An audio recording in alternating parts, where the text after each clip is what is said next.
Hello, students. So today we are going to see this topic, tuples. Okay. So introduction to tuples. Tuples consist of a number of elements separated by commas and enclosed within parentheses. Tuple is similar to list. Values in the list can be changed, but not in the tuple. So the elements that are present in list can be changed, but here in tuple you cannot able to change the value of or change the element in the tuple. Okay, so this is a type of list. Okay, so here you can see that it is immutable. Okay, so the same as string variables. So the content of string which is stored inside a variable cannot be changed. Like that, in tuple the elements which are stored in tuple cannot be changed. So the term tuple originated from the Latin word represents an abstraction of the sequence of number.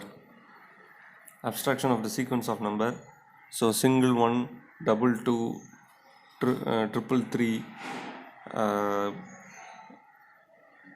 quadruple 4, quintuple 5, centuple 6, and you can see that up to n tuple. Okay, which means that you can see that you can store n number of values. Okay, so advantages of tuple over list.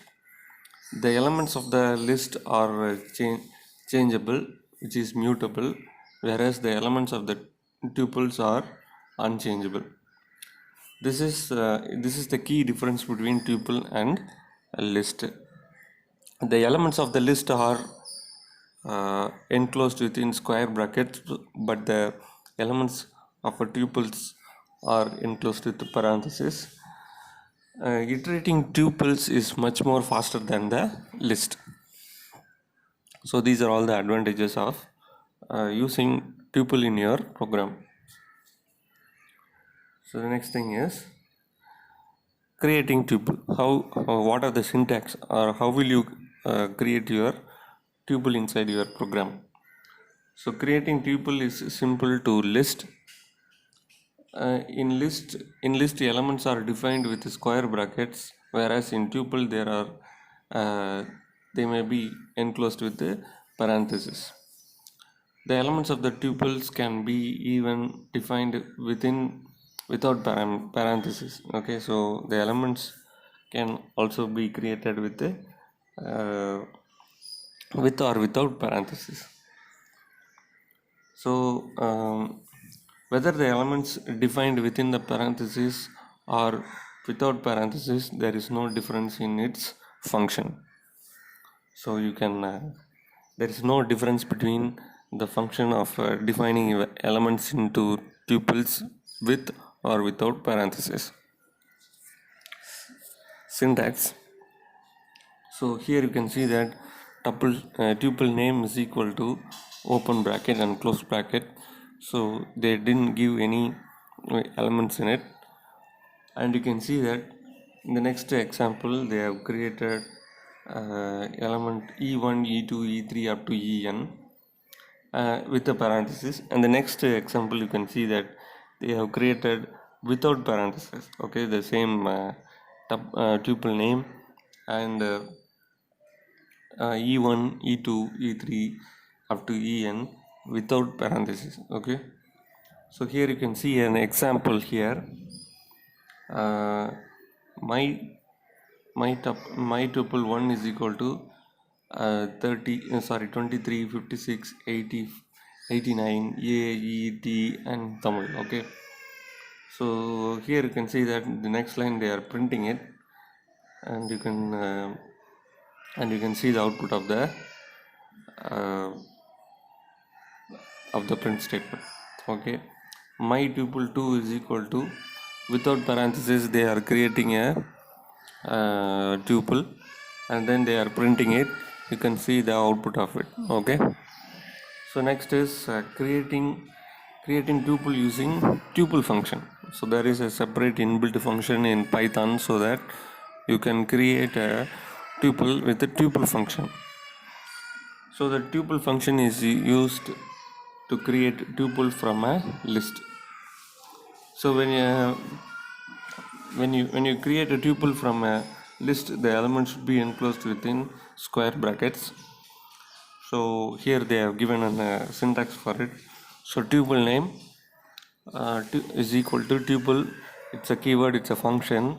So open bracket, open parenthesis, and inside that you have to give the list name. Okay, so here you can give any list as an input to this tuple function, so that this list will be converted into tuple. Okay, so they have given an example here. So my tuple 3 is equal to tuple open brackets square brackets 23, 45 and 90. So print my tuple. So the tuple is printed as the list is printed as tuple.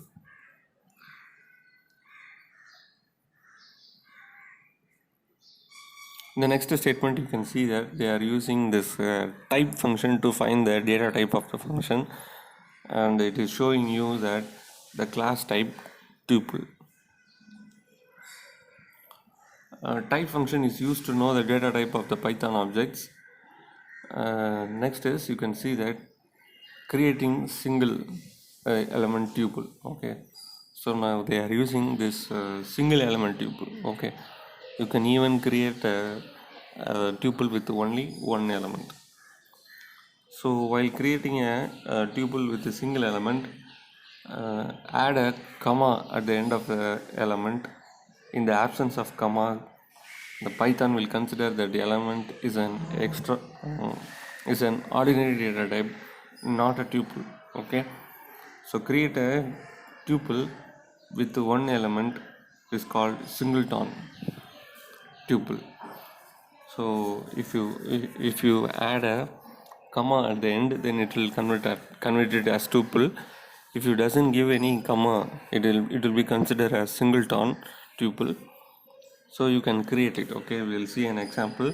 My tuple 4 is equal to only one single element is given inside it, which is 10, and they are using type function to print the data type. Here you can see that it is printing as integer data type. Okay, it is not a tuple, it's an integer data type. But in the next example, my tuple 5 is equal to 10, they have inserted on comma here. So this function, the type function, is used in the same variable, but it is showing class tuple. Okay, so next is accessing values in a tuple. So accessing value in a tuple, like a list, each elements in the tuples are has an index number starting from 0. So the elements of the tuple can be easily accessed by using index numbers. So in list we have seen two types of indexing. One is positive indexing and next is negative indexing. Positive indexing starts with 0 from left side of the position, which is beginning of the list element, but the negative index starts with -1, which is at the end of the list. Okay, so here they have given some examples. So tuple 1 is equal to 12, 78, 91 Tamil, Telugu, and some numbers here. So 3.14, 69.84, 48. So to access all the elements of the list or tuple, here you can see that they are printing it. Now it is printing as it is. Okay, now they are using accessing selected elements using indices. Okay, so here print tuple 1 square brackets from 2 to 5. So from 2 means 0, 1, 2, from 91 to 5. So up to Telugu. So 2 to 5 is 3 elements. So you can see that it is printed in the list. So here in the next line, without starting value but with the ending value, then it will take it as the starting of the tuple and ends with the 5, index number 5. It is printing the result. Now in the next example here, you can see that tuple 1 but without starting value and with the ending value 4. Okay, so it will consider the beginning of the tuple and ends with the 4, element 4. And in the next statement you can see that without starting value and without the ending value, so it will consider the whole tuple. Okay, so it is printing the entire tuple again in this output. So next is updating and deleting tuple. Okay, so as we said earlier, tuple is unchangeable. Okay, so the elements which are inside tuple cannot be changed, but we have some methods, so we'll see that. So as we know that tuples is immutable, the elements in the tuple cannot be changed. Instead of altering values of the tuple, um, joining two tuples or deleting the entire tuple is possible. So two tuples can be joined together, and deleting the entire tuple or deleting the entire data inside the tuple is possible.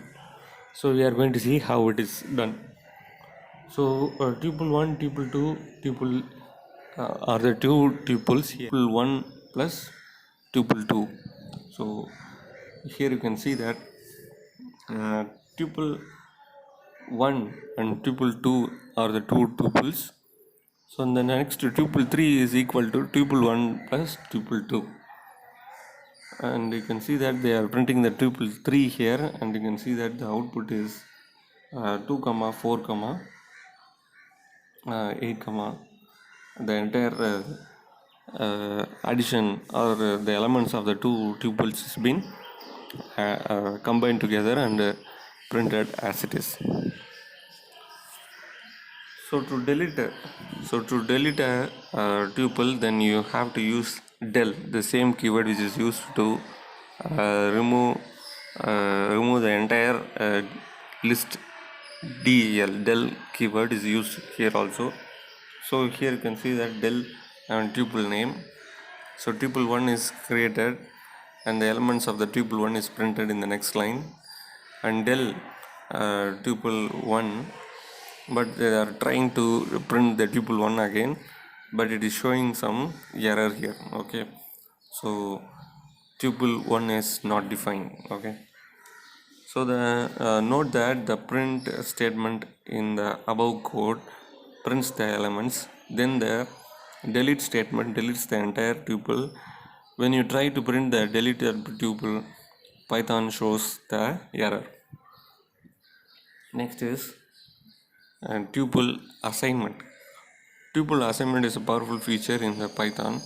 It allows tuple variables on the left of the assignment operator to be assigned to the value of right side of the assignment operator. So each value is assigned to its respective variables. So here you can see that they are creating some variables, assignment variables, so that each element in the tuple can be accessed by using the variables. So here you can see that a comma b comma c is equal to 34 comma 90 comma 76. So print a comma b comma c, you can see that it is printed with the result. Expression are evaluated during assignment. So here you can assign the values of the tuple by giving some expression to it. So x is equal to 2 power 2 and y is equal to 5 by 4 plus 5 divided by 3 plus 4. So this kind of expression can be given so that you can get the output of this in a tuple. So now note that when you assign values to a tuple, ensure that the numbers of values on both sides ensure that the numbers of values on the both side of the assignment operators are same. Otherwise an error will be generated in Python. So number of elements in the left side and the number of elements in the right side should be equal.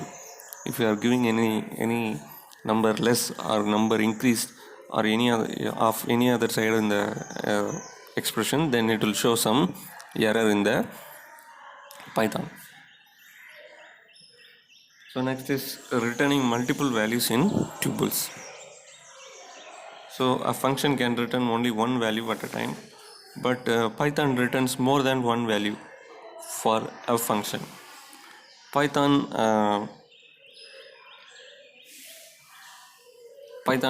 groups multiple values and returns them together. So here you can see that define, they are using a program to return the maximum as well as minimum number in the list. So here you can see the diff minim maximum of n. Okay, so a is equal to maximum of n, a equal to maximum of n, and b is equal to minimum of n. Return a comma b. So num is equal to a tuple. So here you can see that they have created two element variable. Okay, max number and minimum number is equal to max number min max num. So here you can see that it is providing you the output of minimum number and maximum number with a variable. Okay, so with this we'll finish the class. We'll see the rest in the next nested tuple in the next class. Thank you, students.